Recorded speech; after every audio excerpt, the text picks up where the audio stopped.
have any idea of.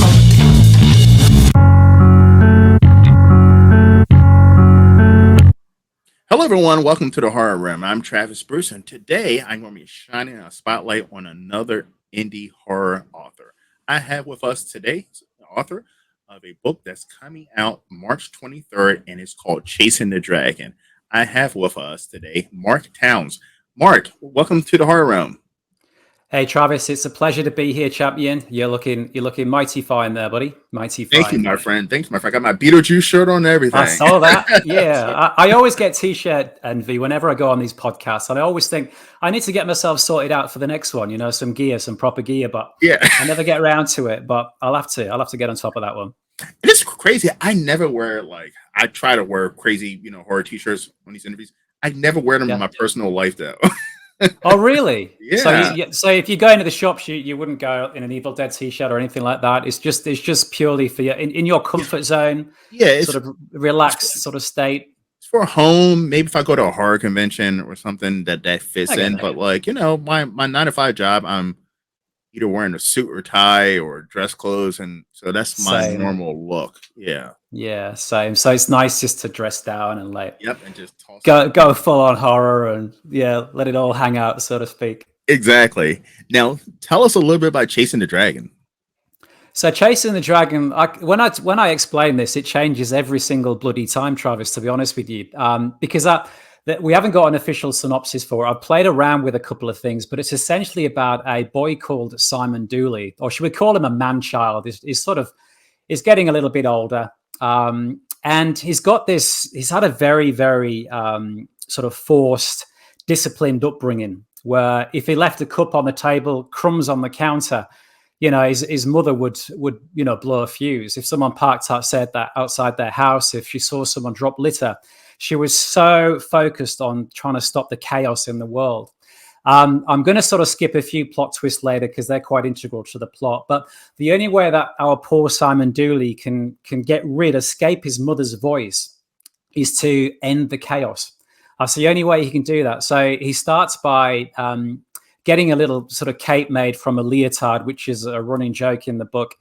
And just starts by sort of monitoring people picking up their dog poo. It starts so silly, so ridiculous, something so simple. And and woe betide someone that parked in the wrong spot or double parked to be on them like a rash. So that sort of spills up from there. So it just needs to end this chaos. It's sort of like a Norman Bates kind of thing with his sort of the sort of mother situation there, where and then all of a sudden he gets caught up in much more elaborate schemes. He gets caught up with the drug lords of town, and it escalates very quickly from being Mr. Super Pooper Scooper to, dealing with the sort of clans of town. So he gets sucked in rather quickly. And through the mission, he falls in love. This is very much a genre mashup. It's got everything. It's got horror, thriller, dark romance, crime, a little bit of everything, to be honest with you. I think one reader described it as Sin City meets Carrie meets West Side Story, whatever you make of that. But it's pretty full on. But it's definitely anyone who's read any of my work knows that I like to have a sort of twisted dark humor running through that. So it's definitely got that and some. But yeah, it's all about dealing with trauma, how it comes back to haunt us. And what I love about this book is that the sucker punch of an ending that no one saw coming. That's amazing. Now. It's crazy. So I talked about this in a past interview. It's crazy that when it comes to boys who become men, that mother's voice is always in the back of her head. Oh, yeah. That overbearing mother's voice. By the way, I love my mom up in heaven, but even today, that overbearing voice is always in the back of your head. It's always there. It was our major influence when we were growing up. It's all we knew. That was our parental influence. So it's bound to come back and haunt us from time to time, but also give us a nostalgic joy, at some point. But for Simon Dooley, he had it rough, put it that way. He had a very disciplined upbringing. So his mother's voice, he just wants to escape it, and he'll do anything necessary to try and achieve that. Now, did you put any of yourself in, Simon? Oh, a lot. I put a bit of everything in everything I write. It's Okay.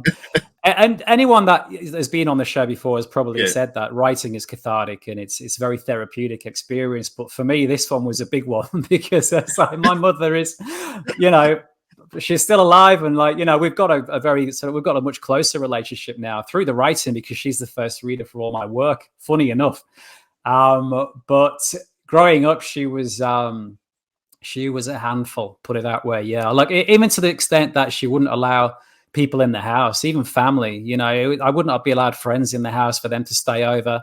And I used to definitely have parental envy when you go to other people's houses and it's so relaxing. They're making you like a soda stream and said, "Do you want anything to eat?" And it's like, what the hell is this? I'm not used to this treatment, this VIP stuff. But yeah, my mother and hopefully she won't listen to this, but she definitely got sort of like I don't know, maybe bipolar, but some kind of psychotic disorder. But I think that stems from her own insecurities, and I think we reflect that. What comes out of it is definitely a product of our own influence, our own inhibitions or insecurities along the way. But yeah, we're close now. But by goodness me, it was a rough ride. It was an interesting ride. Yeah, so there is a lot of me in this one, a lot. When you were talking, I was like, "Oh my goodness!" Same thing here with me. Like, my mom would not Really. allow anyone in our house. Like, my friends were like, "Well, that's weird, Travis. You have all these video games, but we can't come in your house. Why is that?" My mom You was know just what? That's so bizarre. sick and How frantic. did you cope with that? I I don't think I ever did. I think it kind of No. rubbed off on me a little bit, because I'm so Yeah. secretive and private. Um, at the Yeah, same it's time, I bound have a to. YouTube channel, but I'm Well, I'm so a writer, secretive. basically bearing my soul. Yeah, but you're Yeah. right. Growing up with that, it's pretty full on because people, there's sort of an element of alienation there. It's like, well, you've come round to my house 3 times. I'm not been at yours yet, and it says, "Oh, I'm doing you a favor. I am doing you a Yeah, and favor. You don't want to step foot in my house, man. But yeah. So I'm trying to save them. But yeah, it's hard to explain that to other kids when you're young. It's hard to explain that really. But yeah, I mean, I was very shy as a kid. I think for that reason, I was overpowered, overwhelmed. A lot of teachers at my school used to ask, has he got problems at home? And of course, as the parents, it's like, no, he's got the happiest childhood ever. So, it's crazy. It's I don't think at the time, that's why I'm really pay a lot of attention to it, how I bring my kids up and how I try not to give them anything like that, or anything heavy to carry or any burden to carry. It's just probably done me a favor from that point of view in being across that, being aware of it. But yeah, as a kid, I did find it hard to cope with, I must admit. But it's not like as a kid you get therapy or you can talk to people about it. If you said something like that, people would automatically think you're strange. But yeah, yeah, it's weird. But look, I tell you what, the way I look at it now, it's all good material. It all goes into my stories. You know what I mean? yes, It's yes, for the greater good, something like that. yes. At the end of the day, it gives us character, right? Exactly. You put it so well. It's given us character. Yes, indeed, it has. Yeah. All right. So, what got you into being a writer? I mean, did you always have were you always writing as a kid, or is this something that you picked up when you got older? Look, I mean, I've only been writing for 6 years now, so I picked it up when I was 45. Now, what back in the 80s, because I'm 50 now. Like when I was a kid, it was like English or arts. You know what I'm going to say. It wasn't something that people encouraged. It was pretty much frowned upon. So I took a degree. I did a degree in maths, and then came out with that, and then basically spent 30 years in sales, and I hated every fucking day of it, to be honest with you. And it reached a point where I think, oh, there's got to be more to life than this, And I think I was drinking a lot in those days just to sort of come down from work and just to numb myself, Mhm. possibly to numb that creative beast that was trying to get out as well. But there was something my English teacher once said that always remained, just like my mother's voice at the back of my head. Oh, you should really pursue this. You really need to give it a shot because you've got potential. And then I used to talk to my wife about it, and she said, "Oh, just give it a shot. Just give it a go." And then, I got rid of some of the bile, people biting each other's ears off and all sorts of like, extreme stuff. And then, I got rid of that. 5 or 6 stories later, I wrote this little flash fiction piece called Hugh's Friend. And I sent that into a magazine called Books and Pieces. And they said, yeah, would love to print it. Here's $75. And it was like, this is not only free therapy, people are willing to pay me for it as well, which was like, whoa, okay, this is pretty cool. And from that point on, I was addicted. I've written 185 short stories now, 15 novellas, 2 novels, and I know I'll be doing it until my dying breath for sure. Yeah, I saw that. You have definitely been rolling in the last 6 years now. How the hell do you get all these stories? I mean, how are you able to push them out? Do they just pop in your head while you're in the grocery store? Yeah, it really is. I mean, when you're writing a story, you're already worrying about where is the next idea going to come from. It's odd, and I don't have a running notebook of ideas. I just get to the end of the story because I've got this tunnel vision where I have to finish one thing before I can do something else. I just can't multitask. I'm terrible. Ask the wife. But I have to finish one thing before I can go on to the next one. But strangely enough, the ideas have just popped into my head. I think you can make a story about anything if you're that way inclined. I've done stories about babies growing on trees. I've done stories about, oh my goodness me, the world's the limit. And that's what I love about horror. It's just limitless. You can take it anywhere. You can make a story about this cup. I can make a story about this. You can. It's just endless. Yeah.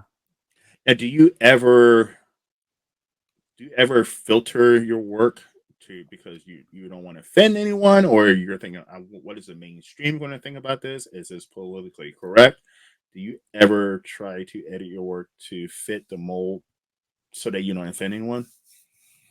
No, I don't. Yeah, look, because and I'm sure people have said this before. As soon as you start trying to tick boxes, it's like the writing becomes rigid and it's linear. I don't go in for a lot of too much gore. I don't write splatterpunk. That's not. I know there's an audience for that, and there's writers that are great at doing that. That's fantastic. But I mean, it's just not my way. I mean, I grew up watching like Hammer House of Horrors and like Twilight Zone, things like that. So I've got my sort of passion is more towards those slow build stories with the sucker punch. But that said, my first book that I published was quite risky. It was called Nana. It was about geriatrics, and of course, there was lots of fart jokes and lots of the world's weirdest talent show. So no, but people received that really well. Actually, I was when it was out there, or when it was close to being out there, I got quite nervous because it does push the boundaries in places. For me, it does. Mm-hmm. But the reception has been really good. I've had a few comments saying, "Whoa, that was a little bit dodgy," but on the whole, it's been pretty good. So from that point forward, and that was quite a good book to get out there. I thought, okay, there are a few people that maybe sort of take offense to this, but the majority of people are accepting of the art. And I think sometimes I get away with a bit more because I put that little sense of humor in there. So that, he's a cheeky lad from Yorkshire, England. So I can get away with a bit more. So I've never really monitored, what goes into a story in terms of content, in terms of topic, characters. And I've never really had any sort of person come back to me, said, "Oh, this is really disgusting. You should be ashamed of yourself. You should give yourself, 50 lashings." I haven't, reached that stage. Yeah, it's not to say I won't, but generally I'm not drawn to that. I'm drawn to the sort of tongue-in-cheek kind of violence, humor, gore. So yeah. Okay. Yeah, because I mean, we are like in that PC culture right now where like everybody's offended by everything. Because I mean, even like on my channel, I was like thinking, I was like, oh my god, dude, should I say this? Should I do this? And even some of my interviews, I'm like, this might get me canceled. But I stopped caring because I'm like, at the end of the day, if you don't like what I'm saying, you don't have to watch. Yeah. Absolutely right. Yeah, absolutely. And to be able to write or to be able to express your art, even the way you're doing so, you can't impose filters. You have to feel free. Otherwise, it's no fun. And I have to have Ah, fun doing what I'm doing. If I'm not having fun, the reader's not going to be having fun either. It's as simple as that. You know what I mean? So even when I swore before, and I was thinking, oh, I should have checked, is it okay to swear? But this is just me. Occasionally, the swear words, tip aloud, and it's just me. It's raw and it's unfiltered, and it's like that's the way I write. I write like that too. I'm not writing to meet guidelines or anything. love it, man. Love it. So, what are some issues right now, or it's not an issue? What's some struggles right now? I've asked this question many times, as you know. So what are some struggles right now for you personally as a writer that you ran into that 6 years ago when you first started that weren't there? Look, I think when I first started, it was I was sending stories out to anywhere, so anywhere that would take it, 20, 30 books, and then you get a little bit more selective and you start going for the semi-pro, and then you get a few pro stories printed, which is really cool. Um, and I started doing short stories really because I thought that might get me a bit of a following, that people would read anthologies and think, oh yeah, this Towsey wrote this, and but it's a strange concept because people forget very quickly. So that was probably not the best way in terms of trying to engage readers or get them to read more of my work. I think that is the major challenge for me, is that I get lots of readers that go on to give my books really good reviews, and then don't pick up the next one. So I don't know whether that's that's probably my lacking. I probably need to build up a newsletter or a more formal way of keeping people up to date with what I do. But all the reviews come back, or the majority are spot on. And, I think that there's an appreciation for my style, but it's just like anyone just selling books. It's hard. Yeah, It's hard because it's a saturated market. It's as simple as that. And I write for joy. I love it. But at the same time, after sort of putting my heart on the line and being prolific for 6 years, it'd be great to get a few more readers and whatnot. So, but it's tough. It's tough out there, and there's some lots of good writers out there as well. So it's a competitive market, and that's just the way it is. But the more we can do to put horror on the map, I think in general, as a whole, that's fantastic. It's going to benefit us all. I agree. Now, speaking of reviews, do you leave the bad reviews up, like the horrible reviews? Like, oh my God, it's the biggest piece of shit ever. If somebody's putting something nasty or asshole-ish like that up on, do you leave that up? I don't think you can take them down, can you? Can you take them off? I don't know. Thank you. Well, I listen. I know on YouTube Can I you? can. I know on YouTube. Yeah. Okay. Yeah. Okay. I think on Instagram you could do that, but I've never had cause to do that. Look, I mean, some of my work has got 1-star reviews, but that's fine. It's just the way it is, and like I appreciate anyone that, which without sounding too cheesy, that gives my work a chance. Yeah. And I know some people that have given Nana 1-star and gone to read my next book and given it 5 stars. So it's all subjective. It's all about the topic. It's all about getting a fit at the time. I tried to read a book 10 years ago that I'm reading now.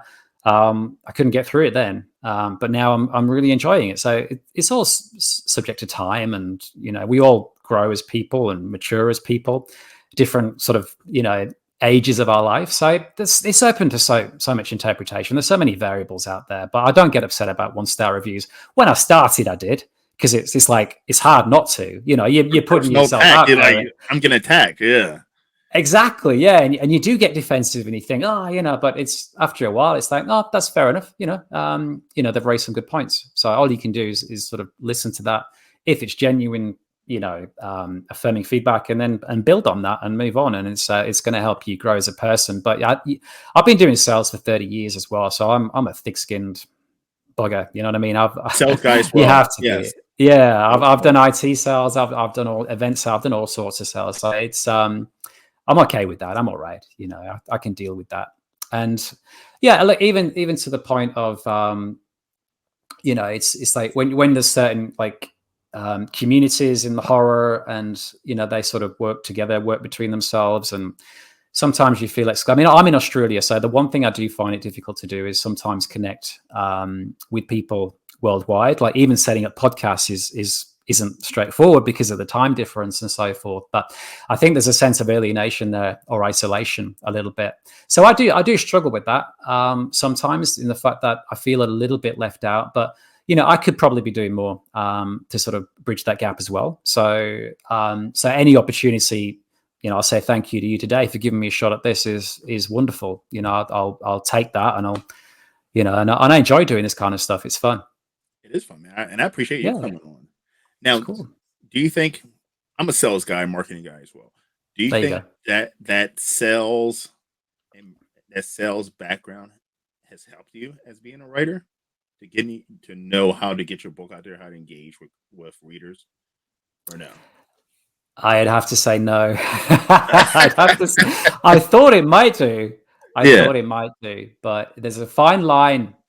There's a fine line. It's yeah, because you're not addressing a corporate audience. You're addressing someone who is in their pajamas and is looking for the next read. It's a very different audience. So you definitely have to monitor the approach and the pitch. But I think the only way it's helped me is by having a thick skin and just living by the motto that I'll just never give up. I'll keep doing it. Whatever happens, if I'm still at this level of popularity in 10 years, then I will look back on this and think, well, it wasn't meant to be, but look what I've achieved. Look what it's done for me from a mental point of view. Without this, I don't know what I'd be doing. I'd be lost. I started running, I started surfing, playing golf. None of that stuck. It was just, but this is something that's actually stuck now for 6 years, and I feel blessed for that. That's amazing, Mark. That's amazing. And now, when it comes to writing, okay, do you have any rituals? Do you have a specific place that you go to write? Do you put any type of specific music on? Do you pour a drink? Do you have any rituals? I have many rituals. Yeah, I have many. Everything has to be perfect. Okay. Now, I used to have a spot in the kitchen because everyone used to be at the house. So I used to love this spot in the kitchen because it just had so much natural light, and it just had a really good environment. It was just such a good environment, peaceful, quiet, perfect for writing. But situations changed, and now it's I've been thrown out of that room because it's got it's got more communal now. It's Towsy, leg it.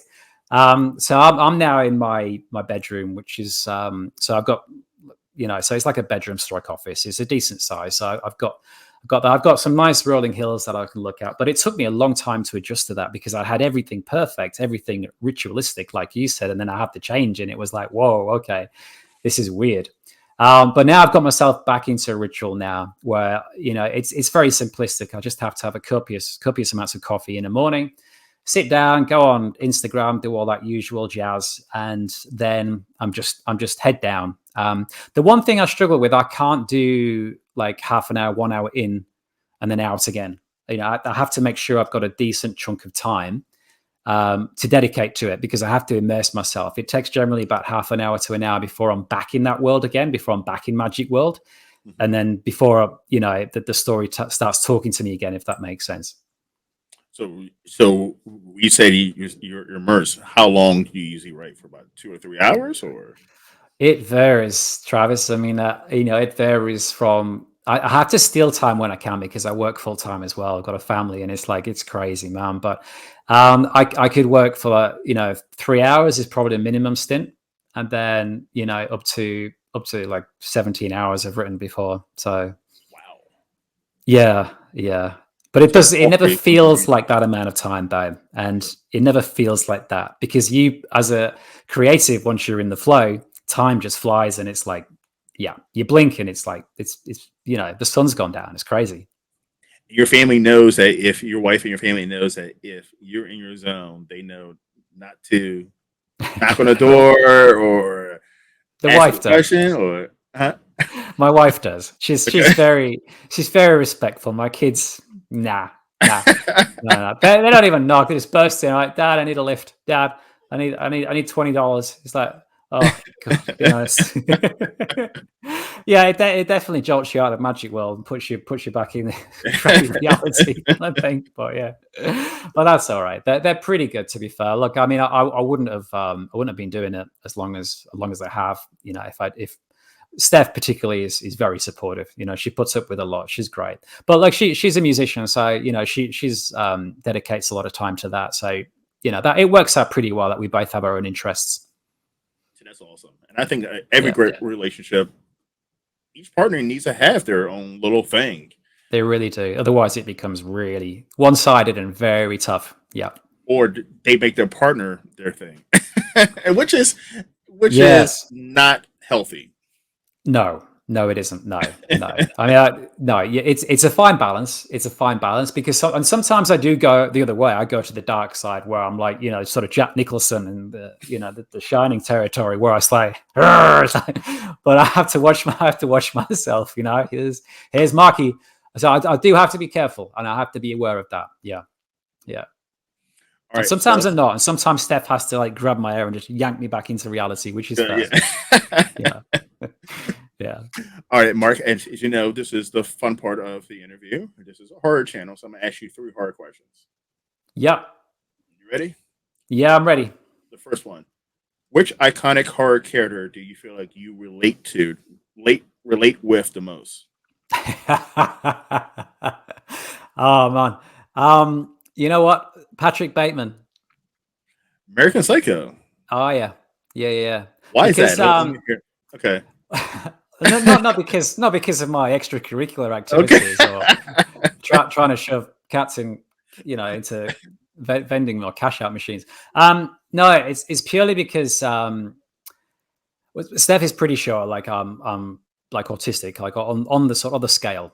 Now I haven't been diagnosed because I just figure what good will that do me? But quite often it's just sort of like quite ballsy to get it out there. But I struggle to know what it means to be human, if that makes sense. Like I know it's like, but I think there's some part of it. I think we all would probably admit to that. When we walk outside the house, the mask goes on. We are different people. When I'm meeting a client, when the suit goes on, as you'll know, Travis, we are different people to the one wearing Beetlejuice t-shirt. Yes. When we're doing podcasts, we are a different people. We're a different person. So I sort of sometimes struggle with that because I've been wearing the mask for 30 years, and I feel more recently that it's slipping. It's slipping, and I find it harder to conceal my true self. And I'm starting to get to the point I'm figuring, why should I? Why not? Why not just let it out? So quite often through life, I sort of do struggle with this version of what being human actually is. Where you go through the routine of shaking the hand, the smile, the hair, the suit. But that's not really what being human is about. Neither is, killing women. No. I'll just add that. But you know what I mean? It's like, it's just that constant battle to keep the mask from slipping sometimes. Does that make any sense? Or is that no, it sound really 100% weird? makes sense to me because all right, good. Because I relate with Dexter, which is like a Patrick Bateman, because I am a extreme introvert, and you would never know that because I'm talking all day on the YouTube channel. I'm extreme introvert. I don't necessarily I don't get my energy from being around people. Like I like being alone. Like I've traveled the whole entire world pretty much, and people are like, "Oh, you went you went to that country by yourself. You went there by yourself. Why do you travel by yourself?" And it's something freeing about. I don't know. This sounds awful. I just like traveling with someone is great sometimes, but on vacation mode, when you're by yourself, it's like the schedule is like you don't have to please other people. You are speaking to the converted on that one. I love, and again, I love my own company. I do. I really do, because like it's all about the mask, and you can just be free, and it's great, and I think there's something quite. I think that is my idea of being human is basically allowing yourself to enjoy, your own company, because I think Yes. then you sort of open your eyes to other things that you might ordinarily miss in terms of like the wonders of nature or whatever it may be, or you'll take trips or you'll take these little shortcuts that you would never take, or it's this whole life is discovery. And I think I think coming to terms with that and being at peace with oneself is significant. It really is. Amazing. But the side Yeah. that Dexter is, like Dexter always has that talk in his mind, like, oh my goodness, I gotta act like a normal person. So that's when I become an extrovert. So most people who like don't know me, they're like, well, there's no way that guy's an introvert. He's talking all Yeah. the time. But that's something Yeah. I force myself to do, become like, this is I cannot be in an elevator with somebody and have silence because I'm like a normal person has to talk right now. So I Yeah. just strike up a conversation with a complete stranger because in my brain is telling me I have to do this because this is what normal people do. Yeah, yeah, absolutely. Look, I mean, I'll give you an example of that. There's a conference I have to go to every now and again, and it's there's about 200 people in one room drinking champagne, eating canapes and stuff, and it's like, and it sounds like, but it's my worst nightmare. It's too much. It's Yeah. I just like I just looking for these corners, these spaces I can duck into because it's just exhausting. I just find it exhausting. And just that's what I'm talking about wearing the mask. I find it more and more tiring and more of a process every day to keep the mask on. So yeah, that's why I'd love to write full time because I wouldn't have to have these airs and graces or Yes. try and be someone that I wasn't. That would be my idea of just that would just be my life complete if I could just live without the mask 24/7. That would be amazing. I agree. I mean, that's why I actually go to horror conventions a lot in film for a channel, and I've scaled back. Yeah. It's the crowds. It's too many people. It just bothers me now, and I don't know if it's Yeah. because of COVID, but like ever since like COVID, especially, like I just really don't like being around people. Wow. A lot of people have said that actually. Yeah. Yeah. I mean, when I was in my 20s, I was the opposite. I was like, after work we'd go to the pub every night, then we go to a club. I was definitely very sociable.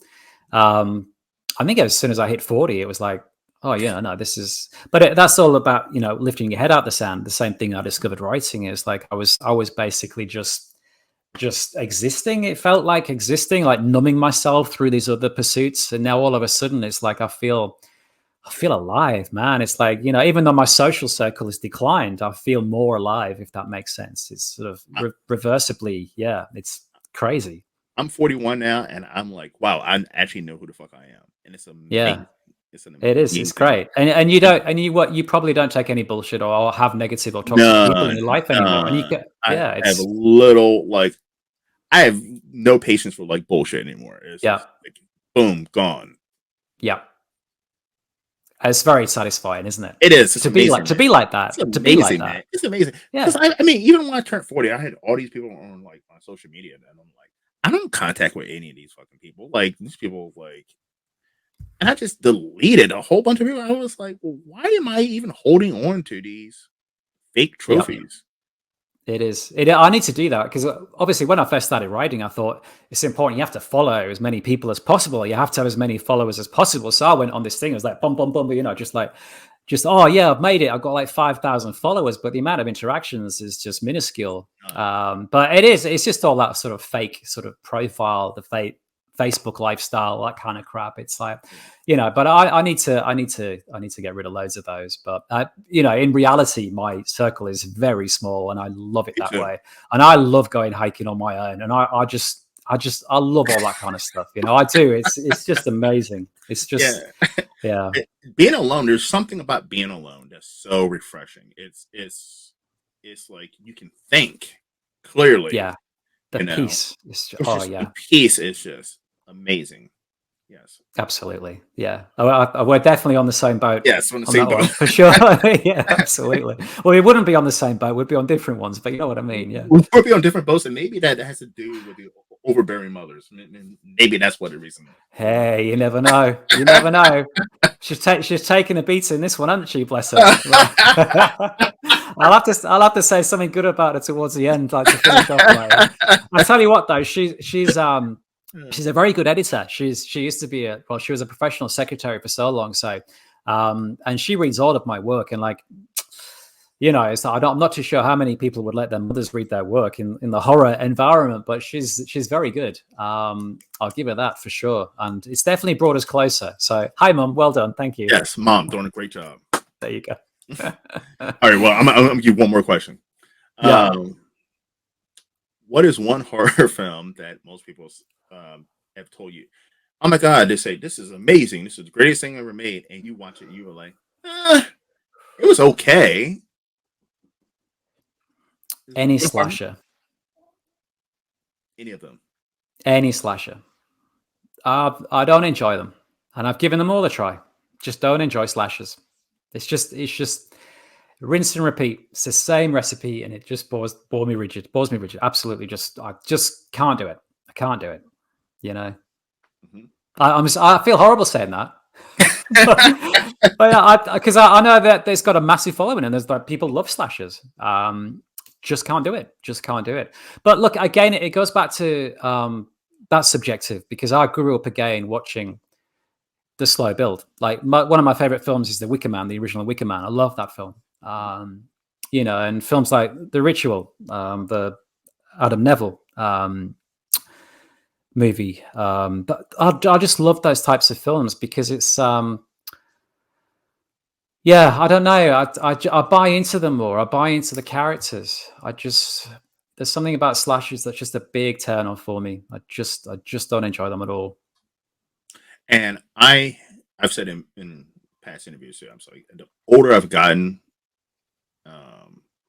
slashers and horror movies without any type of character development or stories kind of turn me off now. Like Yeah. they're fun every once in a while, but I like to get to know the characters. I like a story build. I don't need a full story build, but I need some kind of story. I need something to follow. I need to care about the characters. I need to know something about whoever the villain is. Exactly. I need to know something.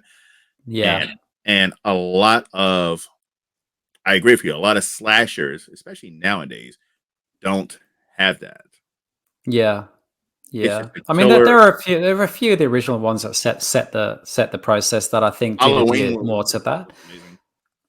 Look, that was obviously that was a good one because that was like one of the first of its breed, and that was pretty cool. And but look, the character is key for me.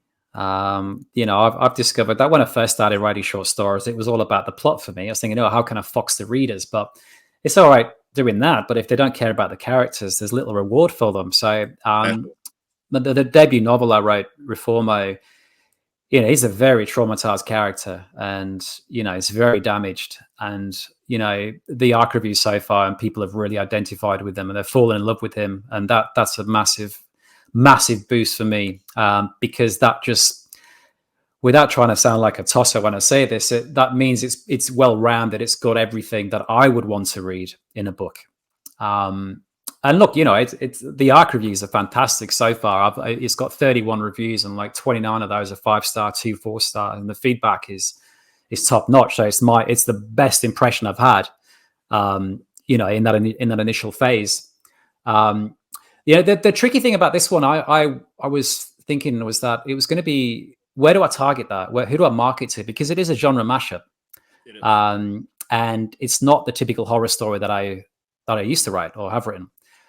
But I think people are latching on to the fact that it is horror, it is thriller, it's crime, it's romance, it's funny, it's got everything, and I think taking that forward is going to be interesting about how to then market the book. But so far, everyone that's read any of my stuff has really, really enjoyed it, and it's definitely hitting the mark. So I'm just thinking, will people be put off because it's not outright horror? But hopefully not, because it's got horror in there. It's got gore, it's got violence, it's got everything.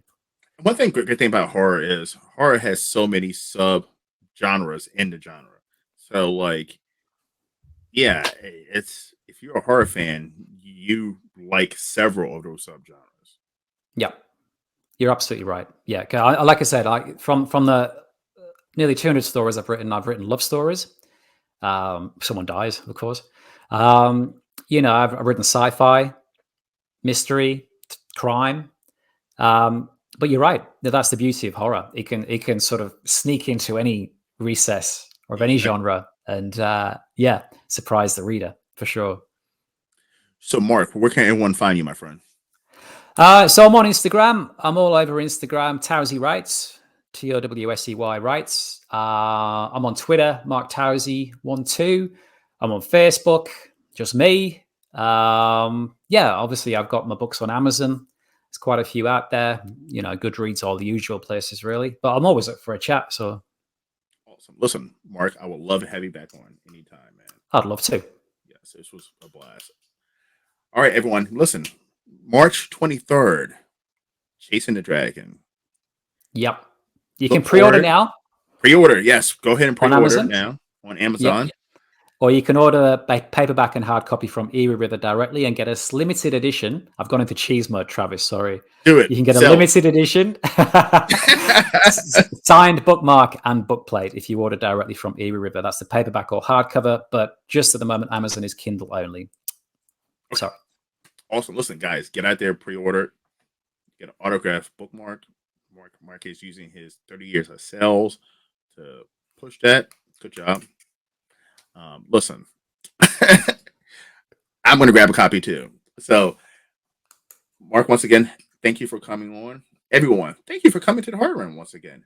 I don't say this enough, but hit that like and that subscribe button. It helps me out. All right, everyone, thank you for coming to the Horror Room. Travis Bruce, I'll see you guys next time. Take care. Thanks for having me, Travis. Appreciate it. Thank you, brother.